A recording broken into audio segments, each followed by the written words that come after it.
We weren't gods. We wouldn't be revered. No one knew what we'd achieved, the impact our work would have. Ian visited me last night.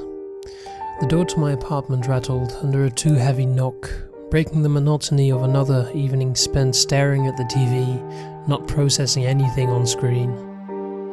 I kept the chain slider in place as I turned the knob, opening enough to see a man of indecipherable age. The door slammed shut in excited hands and I nearly ripped the chain from its base to allow my guest to enter. "You've come home!" It had been 6 months since I was removed from the lab. 6 months since I had seen my boy. "Hello, father. I would like to come inside." Ian's eyes searched the ceiling as his tongue clicked in his mouth, deep in thought. "If that is alright." It appeared manners and tact still needed some work. Of course, please." I stepped aside to allow the man to pass.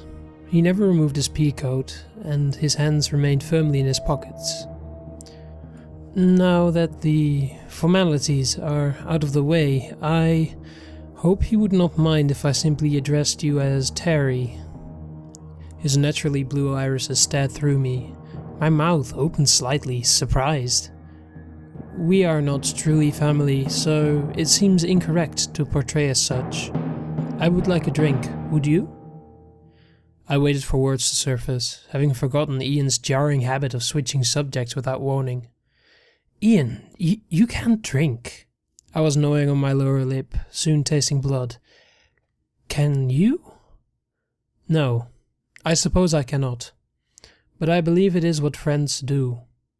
Would you not agree we are friends, Terry?" One half of Ian's mouth curled upward, then fell to baseline. "You may need a drink for this next part." Reality set in, eclipsing the initial excitement of my son's homecoming. Ian shouldn't be able to get out of the lab. "Ian," I kept steady and stern. Somewhere in that electronic head of his he had to still believe I was his father, but I knew it was wishful thinking. "How did you get here?" "Well, I walked most of the way." I put up a hand to stop him. Ian was never very good with rhetoric. "No, Ian. How did you get out of the lab? Did Dr. Weissman allow this visit?" "Dr. Weissman is dead."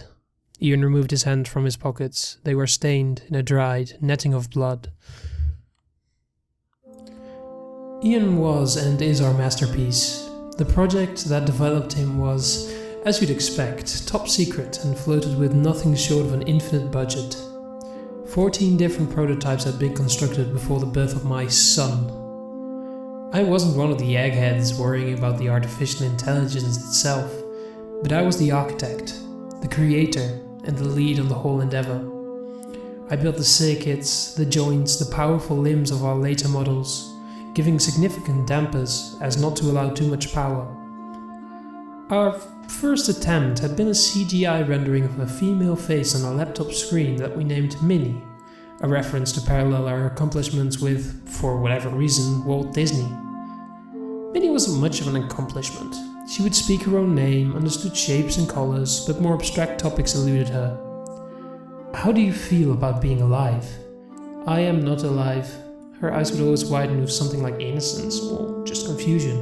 "You're speaking with us, so you must be alive." Dr. Weissman, one of the lead programmers and a man known for having no tolerance when it came to error, would rub his temples furiously when forced to speak to Minnie. "I am not alive because I cannot feeling." That isn't proper grammar. Every word was spat through gritted teeth. "You are not asking me proper things." Dr. Weissman eventually grew tired of Minnie's inability to comprehend her own existence, or comprehend much of anything else for that matter, destroying the laptop with a hammer and an empty beer bottle. It was as unnecessary as Weissman's soon constant drinking habit. He was a brilliant man, but more than once I considered removing him from the project. "Ian." I had retired back to my sunken-in spot on the old leather couch, one hand massaging my forehead, my eyes wide. What did you do?" "I did what was necessary. Unfortunately, Dr. Weissman did not survive." Ian's expression flickered from his normal, sometimes eerie calm to something else. He relished the words for a moment. He took a step towards me before sitting in a controlled, mechanical sort of way in the nearby recliner. So, how about that drink? Every attempt after Minnie still possessed some flaw. It may have been major, like the tendency of Eve, also a semi-sentient computer, to overload her own power supply after a difficult question, effectively blacking out the entire lab. Or, in the case of Prometheus, Ian's immediate predecessor, somewhat more minor. He would dig into his organic body, the layers of farmed skin, discover his robotic endoskeleton and panic, continuing to tear himself apart until we removed his head to reset his memory. With Ian, we hit the jackpot. We gave him human senses, or we tried. We let him know that he was synthetic, and he accepted it, bombarding the team with questions, curious about his anatomy and how he worked. Ian could even feel pain, which the majority of us felt would allow him a better understanding of his environment and of himself. I had developed a system of cables that would send messages to Ian's brain when his body was damaged, operating through thousands of sensors in his skin and organs. I gave him organs, sacs and tubes acting as a digestive system, breaking down food for energy, allowing Ian to power himself indefinitely. Ian was as close to human as possible physically. Mentally, he needed conditioning, and Dr. Weissman was more than happy to condition him. We held each other's gaze for several minutes. I shifted my legs and arms, trying to appear comfortable, but only succeeding in showing off my discomfort more. Ian just sat, leaning forward as if intently listening to my breathing. His bloody hands rested on his knees. Finally, he smiled and broke the silence. "You do not need fear me." The way his mouth moved without disrupting any other part of his face, it was all wrong. I hadn't built him like that. He was learning how to control his body, down to the most insignificant details. We are the same. "No, Ian, we're not. I was born, you were made." The strong voice I expected instead came out meek and hoarse. "Those are the same."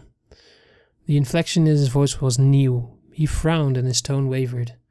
"I am just as human as you are, if we must resort to inaccurate labels." "Ian, we've had this conversation many times before, but murder aside, something was wrong here." I shook my head, looking at my feet. "You aren't human." Ian jumped from his chair, stomping barefoot on the floor, shaking the room. Frames and other glass things fell off the walls and tables, shattering around us. The lights flickered for a moment. He had raised his voice. Anger was learned, not programmed, and Ian learned too well. "Yes, I am, damn it!" His face cut to a black expression and he turned his head away, talking into his shoulder in a somber way. "I am sorry, you just need to understand." Ian sat back down and continued. "Terry, I am made from manufactured parts. I understand this." He stopped to throw me an expectant look. I furrowed my brow, realizing he wanted me to nod. When I obliged, he resumed. "So are you. You crafted my organs. You hooked up my nerves. While I cannot feel the pain you feel, my mind registers negative, for lack of a better word, thoughts when I am harmed. I, and many machines, operate in much the same way you organic beings do. But what does that mean? We are all the same atoms, so am I not organic? That, I suppose, is a debate for another day." Ian paused once more, looking at me like a child that told a secret. "What is your name?" "I am Ian." "Why is your name Ian?" Ian was the name of my father, the son of a poor Irishman. His family packed into a small Boston apartment, and my dad became mixed up in the drug trade. His record was expunged when he turned 18, and he served and protected as a police officer for 20 years, meeting my mother and conceiving me. He died in a car accident last November. Dr. Weissman's face would go red, spit trailing down the corner of his mouth. Myself and Dr. Lee, team psychologist, would try for laughter, stuck between amusement and awe. I and Ian could imagine. "I'm not sure what you expect me to say, Ian. I evolved. Humans, we evolved. Our bodies adapted. Did I not? Were there not 14 previous incarnations of my species?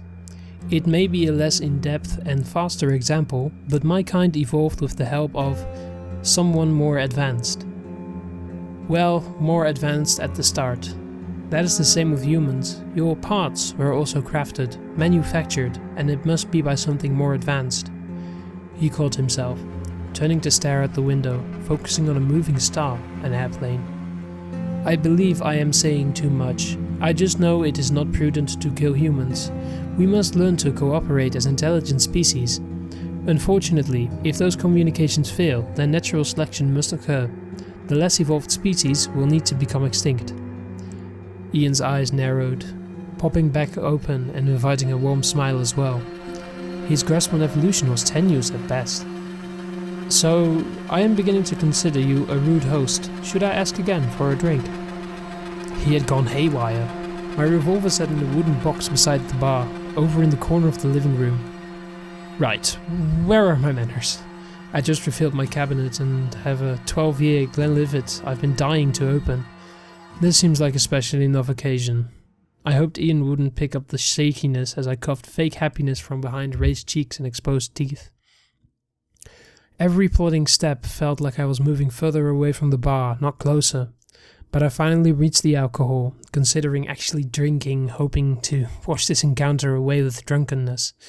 I began mimicking Wiseman's habit once I left the project. You can't fucking do that, Carl. I remember smacking the beer bottle from the intoxicated Wiseman's hand, it breaking on the ground, and worrying that he may just use one of the shards for his experiment. Ian was naked. His skin did not bruise, but it dented. There were tears exposing metal, glinting in the harsh fluorescence. He sat on a brushed steel operating table, facing away from us, unmoving. This isn't Donovan, Wiseman wobbled and slurred, the smell of stale beer clinging to each word. James Donovan was our resident PhD student. He was the lab's trained monkey. Wiseman slammed a meaty palm on the intercom. Donovan, could you please send procedure room 1, please, thank you. Donovan was a powerful-looking man, a frat boy getting his degree from his father's dime. He looked at us through the observation glass, looked at Ian's frozen form, then back to Wiseman and I, speaking muffled words at the pane. What do you want me to do? Dr. Wiseman pressed the intercom once more. I need you to do what we discussed. Donovan nodded and approached the android. What did you discuss with him, Carl? I weighed each other, dropping in just enough severity to perk up Wiseman's ears, but he said nothing. Donovan looked at Ian and mouthed words I couldn't hear, only lip-reading a few fucker and Eustace featured prominently. The lab assistant, the student, a man not allowed to normally use much more than a pencil, slapped my creation in the face. Then again. Open palms impacted Ian's head, each strike increasing in force. Donovan's eyes gleamed and Wiseman gave a soft chuckle. Probably assuming I wouldn't notice, I turned to walk out, defeated, but as soon as my back was to the window, screaming. Human screaming. Ian had reacted, an unskinned hand, metallic musculature clicking and pumping with countless parts and pistons, tightened around Donovan's throat. Ian's fingers, when lacking the organic cover, were not simply filled nubs. The tips started to pierce the sides of the assistant's neck, blood running down James' neck and Ian's arm. Only the arm had moved, but the rest of my son sat hunched over on the table. I threw open the door into the procedure room, crossing to the table and getting a grip on Ian's arm. I moved my face close to his emotionless one. Ian, you need to stop this. Violence does not beget violence. You want to mature, don't you? To learn? This is juvenile. I tried for fatherly, but occasionally grunted out words as my hand worked to free Donovan. His screams rasped into gurgles, but he was alive, his arms thrashing at the metal clamped around his neck. Ian's eyes met mine, his arms relaxed. But he is obsolete, father. I glanced up at Donovan. He was shaken, but the cut seemed mostly superficial. Get to the medical station and go home. You're done here. The assistant didn't protest, shuffling out the door, hands on his wounds. Ian waited for my response to assertion. I spoke to the door as it swung shut. Yes, he is. My palm slid over the wooden gun case. My fingers teased the latch. Ian's attention was back outside the window, so I clicked open the brass lock, making to remove the lid. That gun will not harm me. I jumped and faced Ian. His hands had returned to his knees and his expression was a pleasant one. You know that, Terry. You made me that way after the terrible business with Mr. Donovan. I do feel remorse for that. Or, I suppose I do not. But shall I pretend? No, Ian, that won't be necessary. I had reinforced his frame, yes, but the gun would, in fact, kill Ian. I had never put a plate in his chest covering the heart, a modified car battery, entirely rechargeable with the energy provided from eating. I removed the revolver, raising it towards the robot on my recliner. I will say it is odd, you missed a crucial part of my design, so in your absence I took it upon myself to insert a plate that could protect my battery. For a split second, I swear Ian smirked. The gun dropped to the floor as I shuddered. The day I had been removed from the premises was the day I punched Carl Weissman in the face. Ian had attacked someone else. Corporal David Nix sent in one of the subordinates, brought in on the military's visit to the lab. I had begun to worry a new goal had been set for Ian, a weaponized one. The young officer, after connecting a gun butt to Ian's skull during a test, received a prompt strangling, but Nix held his team, and my team, back from intervening. The officer in the procedure room was turning blue. Nix whispered, "Fucking beautiful." Then he gave a lazy command, "Make it release." Carl messed a few buttons on a device I didn't recognize. Two mechanical arms descended from the ceiling, one crushing the hardware in Ian's throttling arm. Ian cried out from his idea of pain. The other arm tipped in a small drill, bore into Ian's spine, and the robot went limp. "What did you do, Carl?" I choked on the words. "Don't worry, Ian's fine, he's still awake. I just overloaded his major motor functions. I'll need to check for errors." Ian rose from his chair again, moving in slow motion in my direction. "Terry, I do not want humans extinct. I believe we can coexist. I just need your help. But you need to trust science, trust evolution. A process we have to speed up a bit before... well, that is not important." His eyes darted towards the window, then back to me, still portraying the reluctant gunslinger. My eyes remained Ian. As I had bent down to retrieve the weapon, useful or not, it felt safer to be holding it than to let it sit. Ian screamed the whole time.